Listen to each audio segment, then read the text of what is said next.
what's good, y'all? It's Project Man. Today we're back again on another video. This is gonna be DJ talking about what happened indeed at WWE's Crown Jewel 2025. Now, for the wrestling fans, this is the video for you. If you're not a wrestling fan, watch for me because you love me. Anyway, I will have my traditional videos posted and stuff like that throughout the week, but I had to do a more simplistic video for two reasons. One, I was tired from coming back after a fantastic wedding weekend, you know what I'm saying? So I'm back from that. I had to get some rest. I had to get some money, as in, go do some door dashing on my hustler shit. And I had to finish some schoolwork, and yeah, it was a lot of stuff I had to do after I rested for a little minute. I had to do a bunch. So that's why I'm giving you guys a little more of a simplistic video. Everything's back to normal and everything tomorrow.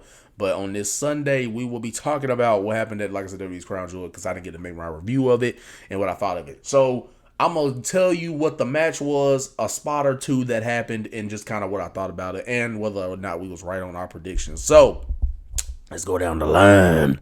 We started off the show. Start the show with Roman Reigns, OTC himself, you know what I'm saying, versus Bronson Reed in an Australian street fight. So they were in Australia, Perth, Australia, and Bronson Reed is Australian for those who need to know who that is. He's Samoan and Australian. Roman, you know what I'm saying, faces him after getting stretchered and stuff like that. So that's how they got to this second match and all that. We all know that. But anyway, match, I think at the time, because I was watching it, y'all, keep in mind, I had to watch this match at 7, because that's when it aired on our time. I had to watch this match at 7 in the morning. And on top of that, I was literally at the groomsmen, because I'm one of the groomsmen, because I was, brother of the bride, right? So I was literally at the groomsmen suite up in the morning watching it on my phone. Like, I was literally laying on the couch, and then I watched some of it outside on the deck while I was more awake as the time went on. But anyway, that was a side note. Roman Reigns versus Bronson Reed. I gave this match a 7.5 out of 10. I actually felt it was more fun than their match they had at their first match they had a Clash in Paris. Boy, I almost stopped recording. I literally didn't mean, my mouse was hovering over the stop recording button, and my arm hit the little click, and I was like, oh, shoot. But anyway, my bad. Anyway, 7.5 out of 10. Notable things that happened in this match. Roman was playing around with Bronson in there some of the times, right? For the Australian fans, he had got this little cricket bat, and they popped for that, and he hit him with that, and he threw this little football. Roman Reigns, I know he used to play football, but I don't think his football arm was ready that day, because he was the guy done trying to throw it through the ropes, and it bounced off the rope and all types of stuff. I'm like, hey, Roman said I wasn't no quarterback. Now I'd play football, I wasn't no quarterback. But anyway, match ends with Bronson Reed speared Roman on the outside, and then they got back in the ring at some point. The Usos came out to help him, even though Roman said he didn't want their help, but the Vision came along, so comes out the Usos, and Jay's basically trying to help Roman out, but he ends up spearing Roman through a table that was set up in the corner.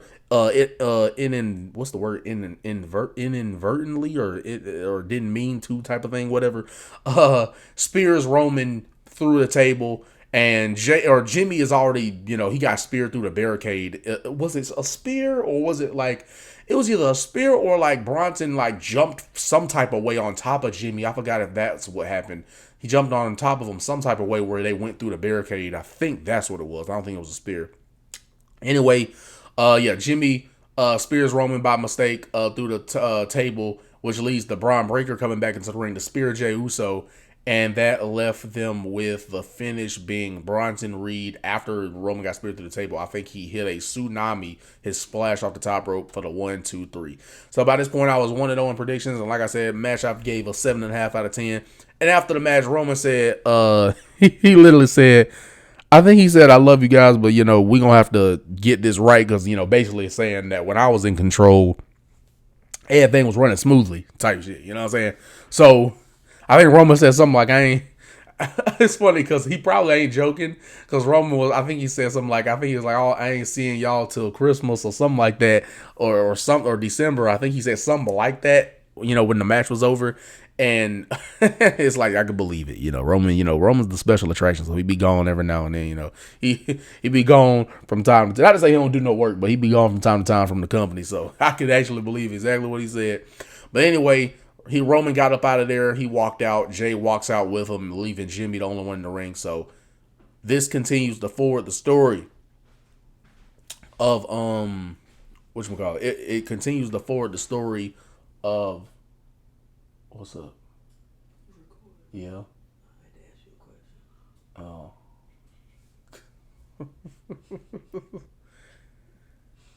You want to ask it now? Can it wait or? Yeah, I can wait. I guess. Okay. Well, I'll let you know when I'm done. Okay.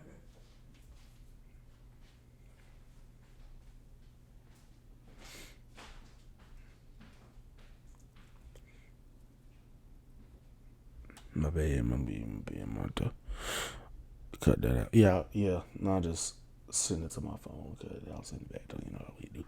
Anyway, but yeah. So yeah. So match, boom, boom, boom. Yeah. So like I said, they had walked out and everything like that. So this continues to forward the story of Jay turning more into Roman and being more influenced by him and his his evil ways, as they say. But nonetheless, like I said, fun little match there. Like I said, I gave it a 7.5. It really picked up, especially towards the end. So yeah, nothing too crazy with this match as far as like wanting to what can we see more of from Roman's.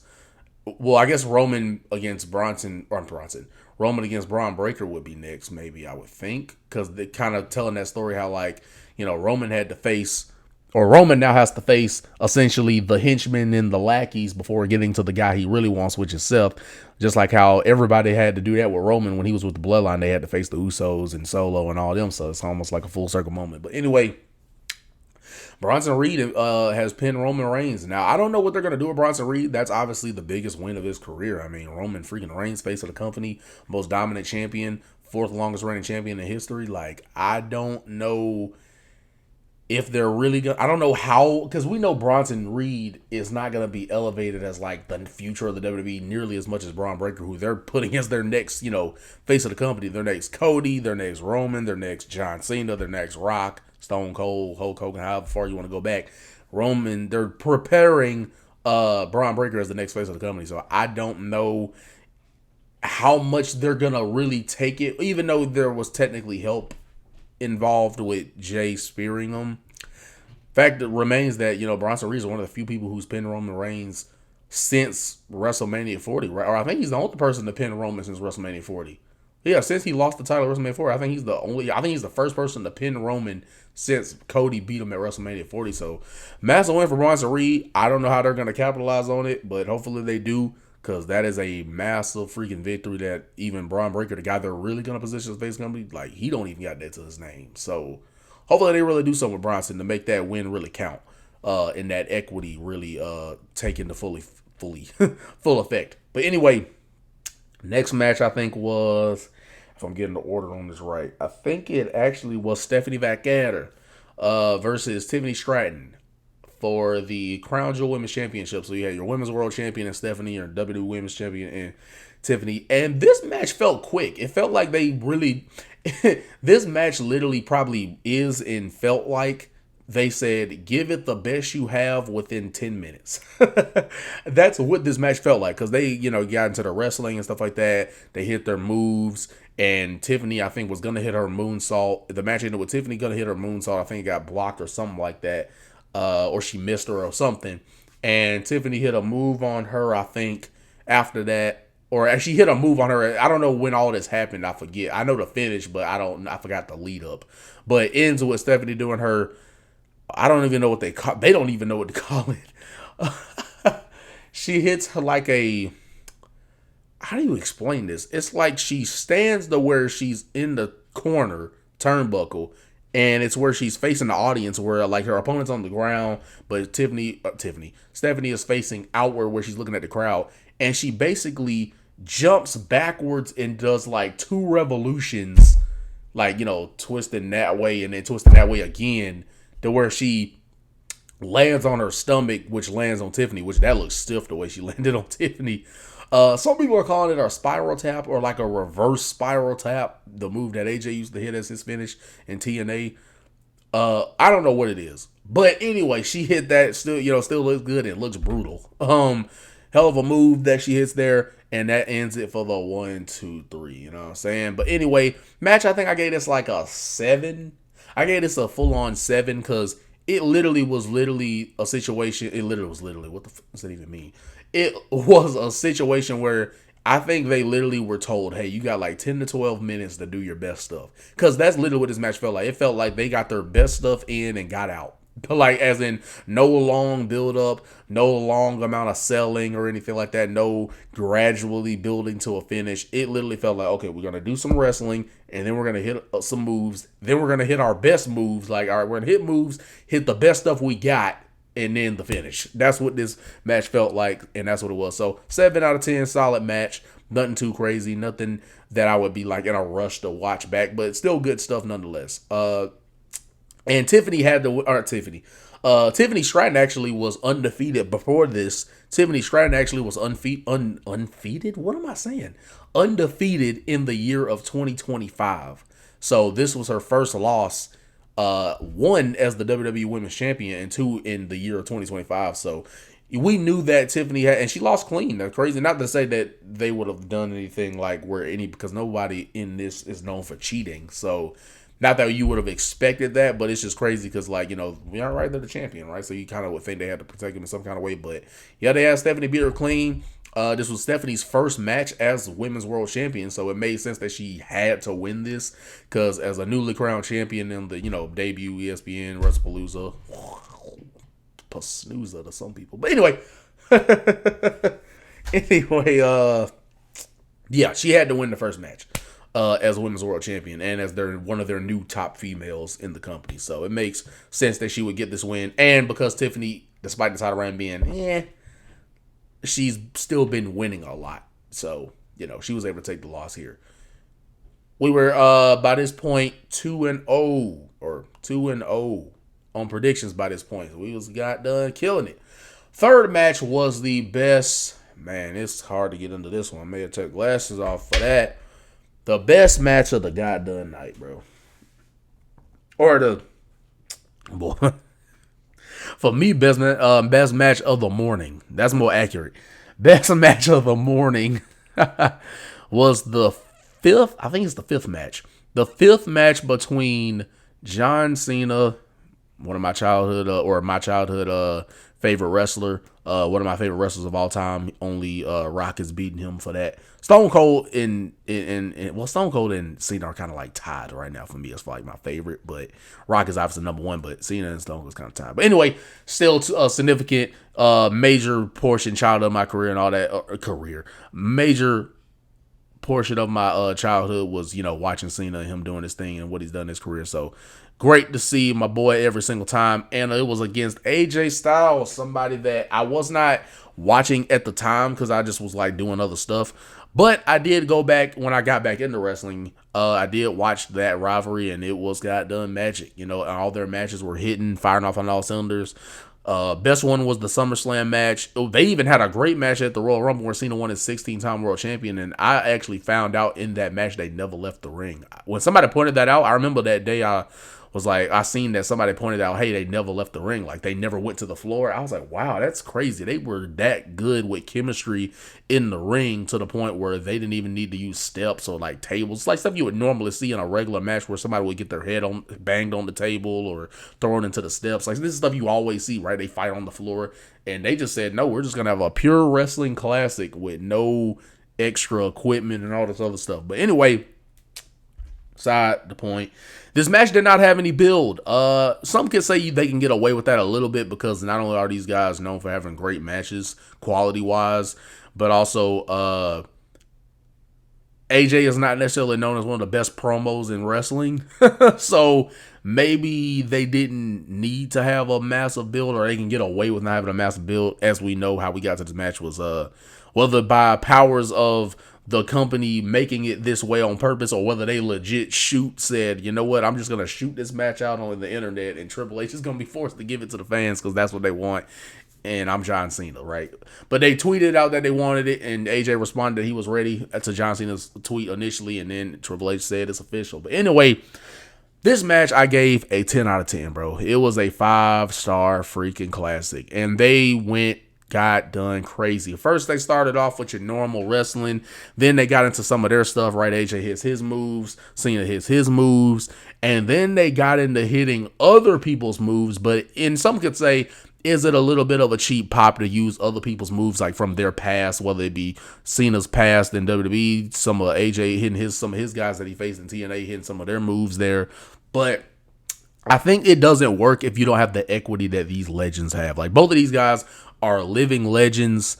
And yeah, they're freaking legends. So like both these guys are legends, respected throughout all of, pro wrestling fans and this business as a whole. And they have, like I said, a deep rooted history. So because of that, I think that's what made the whole hitting a bunch of different people's finishes that were synonymous in their career works.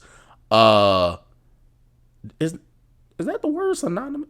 I think that is the word. But anyway, or that they had rivalries with throughout their past. That's what they did in this match. When they were not able to beat each other with their normal stuff, they were having to pull out other people's moves and stuff like that. And it was great. Crowd reacted great to this match. And I forgot to say, at the beginning, we got John Cena with his typical, never seen 17, greatest of all time, intro.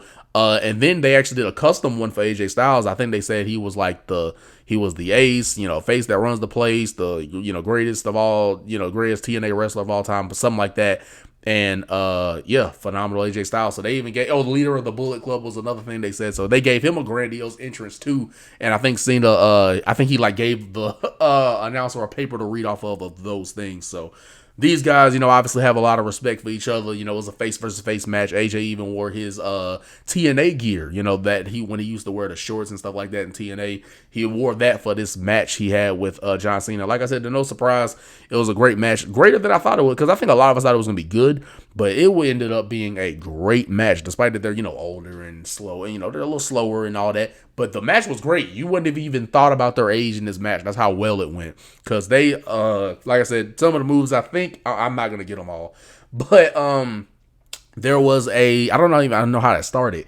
They used some of their rivals or people that may have helped them in their career. They were using their submissions. Like Cena had a Walls of Jericho. AJ Styles, I think he did a Coquina clutch, like how Samoa Joe does that rear naked choke where he gets on your back, chokes you out while you're on the ground. Move wise, it was on AJ's side of things. I think he hit a Scorpion Death Drop, the reverse DDT that Sting. I think he did have a match with Sting in TNA, so there's that history. He had I think it was called, what was it called? Was it Angel's Wings? I think that's what it was. From Christopher Daniels, that was in TNA as well. Then I learned there was a move called Fade to Black, which is like a reverse. It's like a tombstone, but the guy's leg, it's behind you though, like where you got the guy's legs back here and his head's gonna drop behind you. It's called Fade to Black by a man named Frankie Kazarian. Then there was, then AJ did a Sweet Chin Music, and it was a lot, bro. I'm trying to make sure I get it all. There was Sweet Chin Music, and then John Cena did the Randy Orton style DDT where he has you on the apron and all that. He does that move. He does the RKO. He does the the first move he did was actually a surprise to me. I wasn't expecting this. A skull crushing finale. I'm like, what? I think that was the first stolen move, right? They're using the moves from rivals they've had in the past. The first stolen move was I think it was the skull crushing finale. So shout out to the Miz, man. He gets his respect nowadays. You know what I'm saying? Definitely didn't like him as a kid. He did his job well. That means he did his job well. But yeah. But nah, Miz, shout out to Miz, man, getting his respect from John Cena, man. He had the skull crushing finale in there. What's another move he hit? I know the one that everybody's, that everybody was talking about the most of the moves he used. But yeah, there was an Accolade, the one he, Rusev's Camel Clutch move. Submission move. Did I get it all? Except for the one I know I want to name. I was making sure before I got to the one I want to name that I got them all. I think that was it. Oh yeah. And then he hit a choke slam on some Undertaker shit. And then the two big ones that he hit was the Sister Abigail, which the crowd showed their respect to Bray. I was very shocked when he set up for that Sister Abigail, where he does the kiss on the head like Bray did and everything like that. So rest in peace, Bray Wyatt, of course. And he hits that move and he gets a kick out. And That was great, bro. I was not expecting that. So that was great to see that, man. Had that right in the feels. Just little stuff. Well, it's not really little, but stuff like that really makes you love and appreciate pro wrestling, man. Like, for people that, hate on it for whatever reason. When you're a fan and you're in it, like, you really into, are you in it? You know what I'm saying?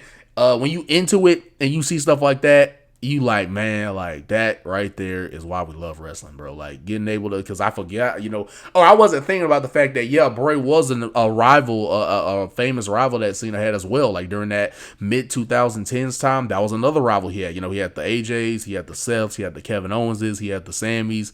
Well, that wasn't a rivalry, that was more of like a one-off, but Bray was another guy he faced during that time that he was, when he started being part-time. So that was great to see him pay respect there.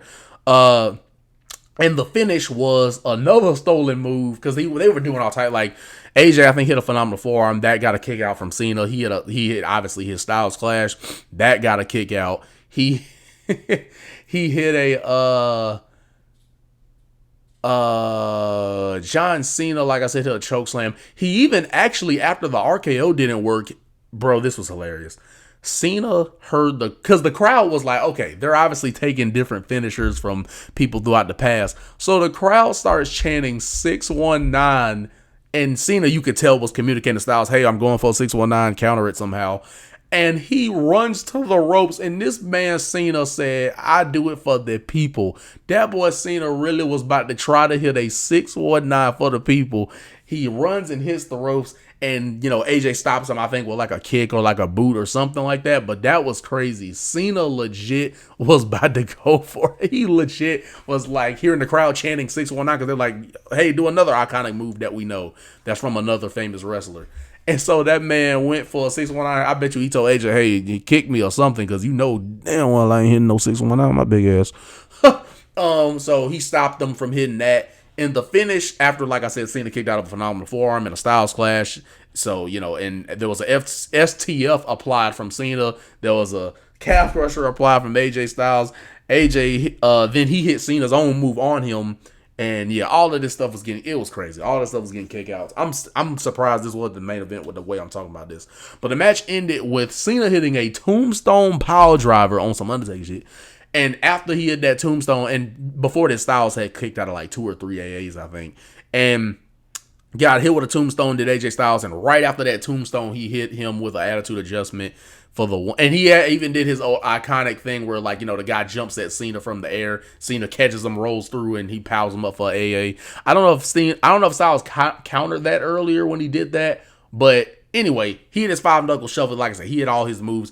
And like I said, finish was tombstone and the attitude adjustment for like the 3rd or 4th time. And that was the indeed the 1, 2, 3. Cena, after he won, he, held, because they respect each other and they're both faces, right? So he brought Styles up, they hugged each other and talked about like how, like, yo, thanks, man. This is our last time. So, appreciation and all that good stuff.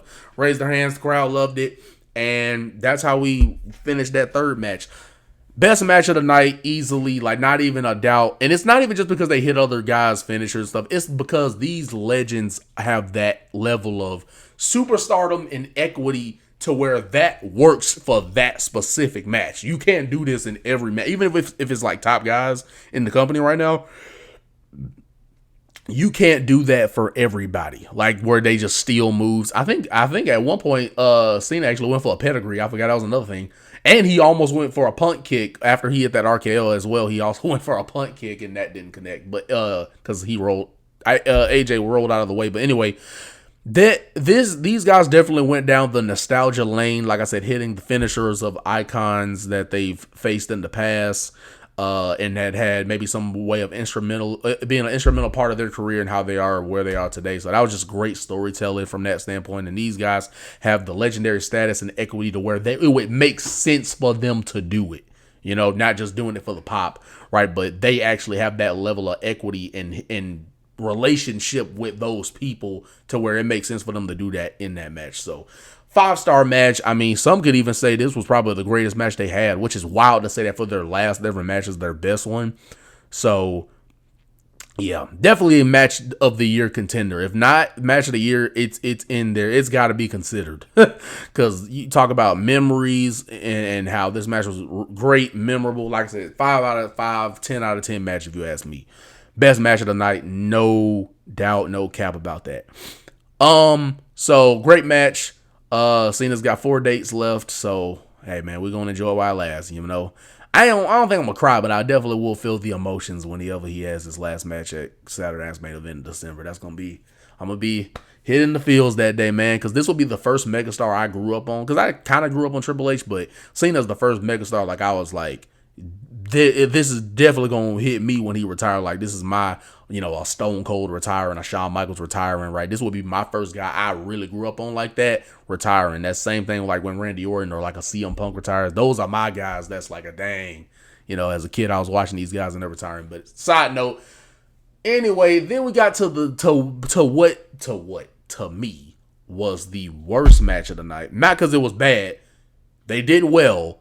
But if I'm honest, I wasn't that invested. I gave it like a 6.5, 7. They performed fine.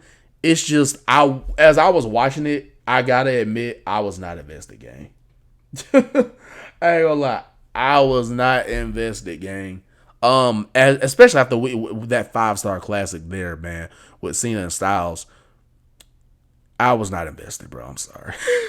So I gave it, like I said, 6.5, 7, maybe 7. I give it a 7 out of 10. They did fine.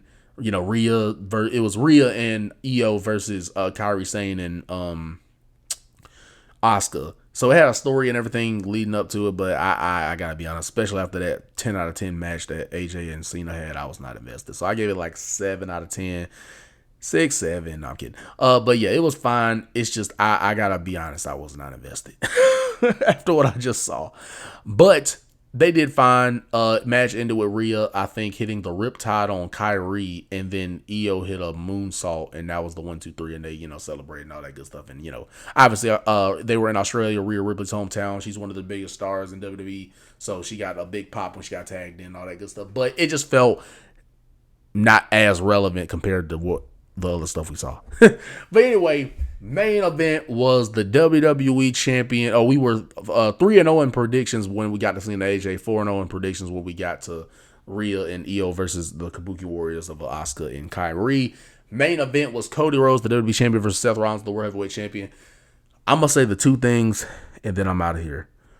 Seth Rollins, they were doing each other's finishes a bunch of times. Couple of Crossroads did not beat Seth. Stomp didn't beat Cody. I think then there was like a stomp. It was a pedigree and a stomp. That didn't beat Cody. So Super Cena was in full effect in both of these guys. Super Seth and Super Cody. I almost said Super Rollins. Super Seth and Super Cody were in full effect. They definitely inherited the John Cena powers tonight. Or that morning. God, I keep getting confused. Anyway, that happened.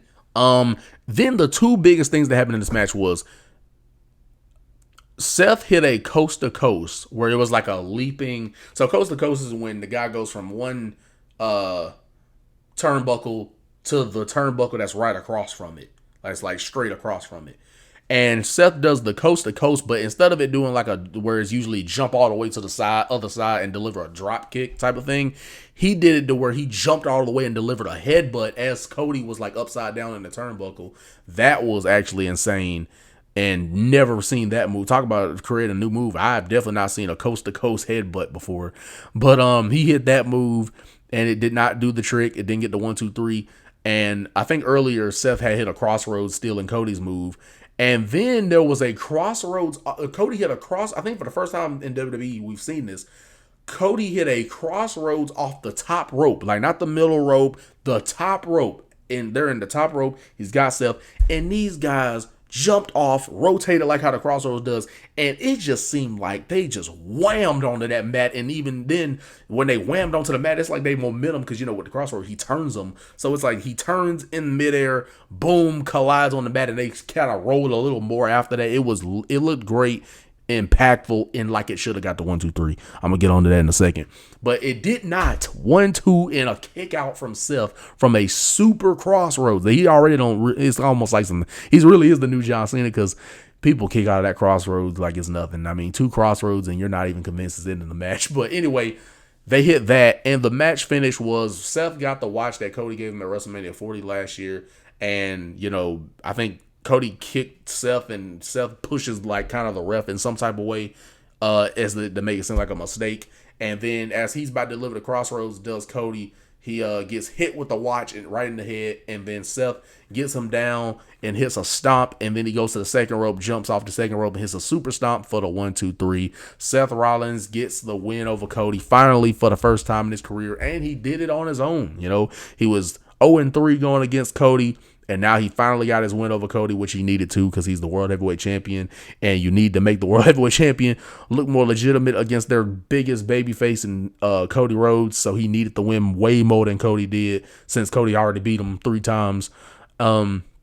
And he did it on his own. That was the story. Backstage, they had a segment with Paul Heyman, Bronson Reed, and Braun Breaker where he was like, hey, whatever Seth does, like when he waves his hand for the signal for y'all to come out, do not come out there because he has to do this on his own. Even though he cheated, still the fact remains he did do it on his own.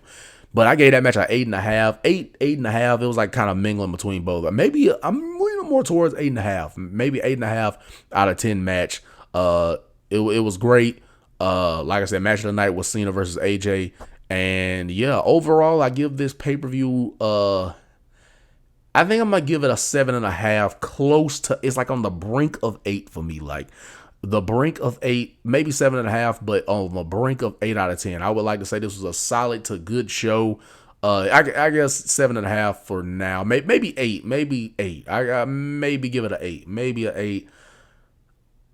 Yeah, I might give it an 8. Well, 7.5, because I got to be fair. The only 2 matches that I felt were at that close, if not great, close to great, was the main event and Cena and Styles. So I might give it a 7.5, because everything else was like a 7 for me. So I guess that evens it out to 7.5. But anyway, love and appreciate you guys. Hopefully you watched this whole thing, and if you did, hit that like button. Like, comment, subscribe to the channel. You know what I'm saying? We're doing our thing and doing it well, and we're going to keep putting in the work, grind, time, and effort, grind until we get to the top. Anyway, love and appreciate you guys. And at the end of the day, we're going to say it is what it is. And what it's going to be is Prodigy continue to come out with the content, the adventures, the bangers over and over again for you guys. Hit up all these socials you see down below. My Twitch, we stream twice a week, which is just the days I'm off. Twice a week. So go ahead and run that thing up and let's build this name and this unit together. See y'all in the next video. Y'all let me know what y'all thought of Crown Jewel down below if you watched it. And I shall see you in the next video, man.